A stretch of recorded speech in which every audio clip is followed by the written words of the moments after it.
দেখো উদ্ভিদ কোষের আমরা karyokinesis, prophase, metaphase, anaphase, telophase হওয়ার পর একটা কোষে, একটা উদ্ভিদ কোষ ধরো, কোষটা একটু বড় আর কি, খুব শর্টকাট ক্লাস। উদ্ভিদ কোষ,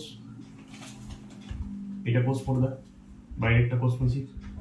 এবার উদ্ভিদ কোষে ধরো দুটো নিউক্লিয়াস তৈরি হয়ে গেছে, ধরো টেলোফেজ দশা শেষে আস্তে আস্তে আরো করে নিউক্লিয়াস তৈরি হয়েছে দুটো, অর্থাৎ নিউক্লিয়াসের বিভাজন ক্যারিওকাইনেসিস শেষ। ক্যারিওকাইনেসিসের চারটা উপদশা থাকে, প্রেফেজ, মেটাফেজ, অ্যানাফেজ, টেলোফেজ। নিশ্চয় করেছো মাইটোসিস কোষ বিভাজনের ক্যারিওকাইনেসিস। তো উদ্ভিদ কোষে দুটো কোষ তৈরি হচ্ছে, অর্থাৎ টেলোফেজ দশা চলছে। টেলোফেজ দশা চলতে চলতে মানে পুরোপুরি নিউক্লিয়াসটা তৈরি হচ্ছে, ঘুরে দুটো নিউক্লিয়াস যাওয়ার পর টেলোফেজ দশা চলছে। ঠিক সেই সময় এখানে তো উদ্ভিদ কোষের গলগি বডিও আছে, গলগি বডি থেকে ভেসিকল ছাড়ে, আমরা জানি গার্ড সিস্টেম। সেই ভেসিকল গুলা মাঝে মাঝে এইখানটায় জমা হয় আস্তে আস্তে বিন্দু আকারে, বিভিন্ন ধরনের বিন্দু আকারে জমা হয়। ভেসিকল থেকে অনেক ধরনের প্রোটিন আছে, এইটার থেকে ফ্রাগমোপ্লাস্ট সৃষ্টি করে, খুব ইম্পর্টেন্ট। এটা ফার্স্ট স্টেপ, ফ্রাগমোপ্লাস্ট। উভয় দিকে থেকে ভেসিকল ছাড়িয়ে ছাড়িয়ে গলগি বডি থেকে ফ্রাগমোপ্লাস্ট সৃষ্টি করে। এবার ফ্রাগমোপ্লাস্ট যেটা আছে সেইটা আরো দীর্ঘায়িত হয় ফ্রাগমোপ্লাস্টটা। এটা টেলোফেজ দশাতেই শুরু হচ্ছে, এদিকে টেলোফেজ চলছে, কিন্তু টেলোফেজ চলছে এখন, অর্থাৎ ক্যারিওকাইনেসিস 4 নম্বর দশা চলছে, সাইটোকাইনেসিস শুরু হয়ে গেছে। দুটা কোষ তো তৈরি হইতে হবে, একটা কোষ তো হয়েছে, দুটা নিউক্লিয়াস হয়েছে। এরপর আস্তে আস্তে এই ফ্রাগমোপ্লাস্টগুলো পরিধির দিকে চলে আসে, আস্তে আস্তে এইটা ফ্রাগমোপ্লাস্টটা পরিবর্তিত হয়ে সেল প্লেট তৈরি করে, সেল প্লেট বা কোষপাত। এটা খুব ইম্পর্টেন্ট। সাইটোকাইনেসিস যদি বলে কি পদ্ধতিতে হয়, তুমি কোষপাত পদ্ধতিই বলবে। সেল প্লেট আস্তে আস্তে পরিধির দিকে বৃদ্ধি পেতে থাকে, পরিধির দিকে বৃদ্ধি পেলে এটা পরিধি কিছু হয়ে গেল। তাহলে 1 নম্বর ফ্রাগমোপ্লাস্ট কি থেকে তৈরি হলো, আমি বললাম গলগি বডির ভেসিকল থেকে। তুমি গলগি বডি কথাটাও লিখবে, গলগি বডি থেকে ভেসিকল ছাড়ে বা এন্ডোপ্লাজমিক রেটিকুলাম থেকে ভেসিকল ছাড়ে, সেই ভেসিকলগুলো থেকে বিন্দু বিন্দু জমা হয় গুড়া গুড়া আকারে, সেইটা আস্তে আস্তে কোষপাত তৈরি করে। কোষপাতটা যেটা তৈরি করলো সেইটা উভয় দিকে, কোষপাতের উভয় দিকে আস্তে আস্তে সেলুলোজ, এখানে বিভিন্ন ধরনের সেলুলোজ, পেকটিন এইসব সঞ্চিত হতে থাকে। সেলুলোজ, পেকটিন, হেমিসেলুলোজ এইসব যুক্ত হয়। সেলুলোজ, পেকটিন, হেমিসেলুলোজ এইসব তৈরি হয়। এইসব তৈরি হয়ে পরে এরা এক ধরনের গ্লুকোজেরই রূপান্তর ঘটে, বায়োমলিকুলসের পদার্থ ঘটে। এইগুলো আস্তে আস্তে সঞ্চয় হয়ে উভয় দিকে মধ্যচ্ছদা তৈরি করে। দেখো মধ্যচ্ছদা গঠন করছে, উভয় দিকে কোষপ্রাচীর সঞ্চিত হয়ে মধ্যচ্ছদা তৈরি করে। আর মধ্যচ্ছদা যেই তৈরি করবে, মাঝে মধ্যচ্ছদা তৈরি হয়ে গেছে এখানটায়। 4 নম্বর স্টেপ তুমি বলবে সেলুলোজ, পেকটিন ইত্যাদি জমা হয়ে জেলির মতন পদার্থ জমা হয়ে মধ্যচ্ছদা তৈরি করে। আস্তে আস্তে মধ্যচ্ছদা আরো মোটা হতে থাকে। তারপরে মধ্যচ্ছদার পরে, মধ্যচ্ছদা সৃষ্টি হওয়ার পর আস্তে আস্তে কোষ প্রাচীর, এটা তো কোষ প্রাচীর হতে হবে। দেখো এটা একটা কোষ, এটা একটা কোষ, তাই এটা তো কোষ প্রাচীর তৈরি হতে হবে।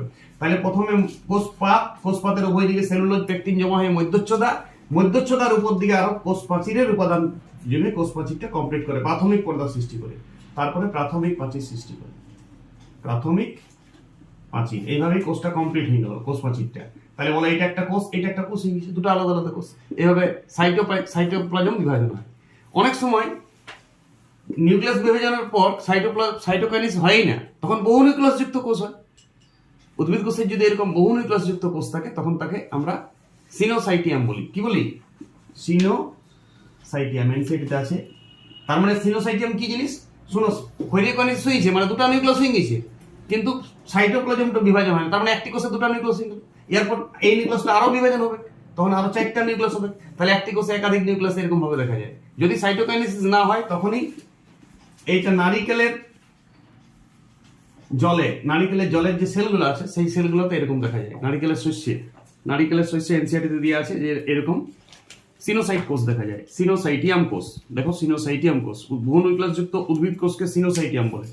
সিনোসাইটিয়াম নিচে স্ক্রিনে লেখা আছে, দেখো সিনোসাইটিয়াম। আমি আরেকবার রিক্যাপ করে দিচ্ছি এক ঝলকে। সাইটোকাইনেসিস প্রথম, টেলোফেজ দশার ক্যারিওকাইনেসিসে টেলোফেজ দশার শেষের দিকে উদ্ভিদ কোষের সাইটোকাইনেসিস শুরু হয়। উদ্ভিদ কোষের সাইটোকাইনেসিস গলগি বডি থেকে ভেসিকল ছাড়ে, মাঝখানে জমা হয় একটা কোষের, নিয়ে সেইখানে ফ্রাগমোপ্লাস্ট তৈরি করে। ফ্রাগমোপ্লাস্ট পরিবর্তিত হয়ে উভয় দিকে বাড়ে, নিয়ে সেল প্লেট তৈরি করে। সেল প্লেটের সঙ্গে সেলুলোজ, হেমিসেলুলোজ যুক্ত হয়ে মধ্যচ্ছদা তৈরি করে। তাহলে 3টা স্টেপ। প্রথম হচ্ছে ফ্রাগমোপ্লাস্ট থেকে কোষপাত তৈরি, 2 নম্বর হচ্ছে মধ্যচ্ছদা তৈরি, আর 3 নম্বর হচ্ছে কোষ প্রাচীরের বিভিন্ন উপাদান দিয়ে প্রাথমিক প্রাচীর গঠন করে। প্রাথমিক প্রাচীর গঠন করল না, কোষ প্রাচীর কমপ্লিট হয়ে গেল, এটাকে একেবারে কোষ প্রাচীরই নাম দেবো। কোষ প্রাচীর। তাইলে যদি বলে উদ্ভিদ কোষের সাইটোকাইনেসিস পদ্ধতি কোন পদ্ধতি সাহায্যে হয়, তুমি বলবে কোষপাত গঠনের মাধ্যমে হয়, সেল প্লেট। শর্ট কোশ্চেন করলে আর যদি বলে না সাইটোকাইনেসিস যদি হয় উদ্ভিদ কোষে, তাহলে বহু নিউক্লিয়াস যুক্ত কোষ সিনোসাইটিয়াম তৈরি করে, যেমন নারকেলের শস্যল অংশে দেখা যায়, উদাহরণ দিবে এই সাইডে আছে।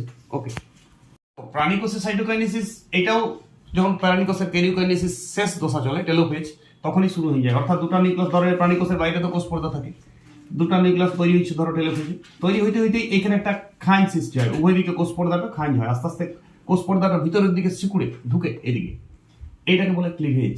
এটাকে কি বলে? ক্লিভেজ। আর এই যে ফারো সৃষ্টি হয় গ্যাপ, ওই জন্য এটাকে ফারো বলে, এই গ্যাপটাকে ফারো বলে, অনেক সময় এই পদ্ধতিটাকে ফায়োরিং বলে, ফায়োরিং। ঠিক আছে, ফায়োরিং পদ্ধতিতে এই দুটো গ্যাপ আস্তে আস্তে গভীরতর হয়, আস্তে আস্তে আরো এদিকে গভীরত হয়, গভীর হইতে হইতে আস্তে আস্তে এইটা একটা কোষ পর্দা, এটা একটা আলাদা কোষ পর্দা, দুটা কোষ সৃষ্টি হয়।